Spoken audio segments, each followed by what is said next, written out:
Bem, galera, aqui quem está falando é o professor Veranilson, sou professor de História da Única Master e venho aqui hoje passar mais uma grande dica para que você possa se dar bem no Enem e possa aí sim iniciar sua carreira estudantil na universidade, no curso que você sempre sonhou, para que a partir daí você seja um profissional brilhante. Bem, a dica de hoje ela está relacionada ao quê? A essência das questões de história. Você precisa entender o seguinte: as questões de história elas são pautadas dentro de um eixo temático. Ela não vai fugir esse eixo temático. Então a primeira coisa que você tem que encarar na hora que você pegar uma questão de história no Enem é você entender que ela vai ser uma questão muito contextualizada. Você não vai pegar a história propriamente dita, mas você pega uma questão de história que engloba um pouco de filosofia, um pouco de antropologia, um pouco de ciências sociais. Já vi questões de história que envolvia até um conceito de química. Então você tem que ser esse aluno mais dinâmico. Você tem que enquadrar várias áreas de conhecimento dentro de uma mesma questão. Mas essencialmente a prova de história ela é voltada para a confecção de suas questões em cima de 4 eixos temáticos básicos. Isso você tem que ter em mente. Pegou a questão da prova, lê o texto, você tem que entender o seguinte: se o texto é um texto político, se o texto ele está tratando de economia, se o texto está tratando de cultura, se o texto está tratando de sociedade. Então, política, economia, cultura e sociedade. Esses são os 4 eixos temáticos da prova de história.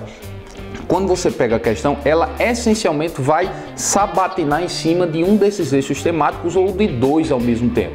Então, quando você lê o texto, percebeu que o texto trata de economia, então você já pode dar um passo à frente dos seus concorrentes. Por quê? Porque você vai ali focar nas opções que ela lhe der a que melhor trabalhe o parâmetro econômico. Se é uma questão que trabalha cultura, então dali você já sabe eliminar das opções abaixo as questões que não trabalhem cultura. Se é um texto que trabalha aspectos políticos, então você vai obviamente focar nas opções que trabalhem com mais vigor esses aspectos políticos. Então, política, economia, cultura e sociedade são os eixos temáticos das questões de história. Não fuja a esses eixos temáticos. Pegou a questão, ela vai estar em cima de um desses ou 2 ao mesmo tempo, na mesma questão. Dê uma atenção especial para cultura e sociedade. Política e economia o Enem ainda trabalha, mas vem deixando cada vez mais de lado. Cultura e sociedade, questões que trabalham cultura, questões que trabalham relações sociais, questões que trabalham cotidiano, questões que trabalham mentalidade, são questões que vêm essencialmente caindo nas últimas versões do Enem.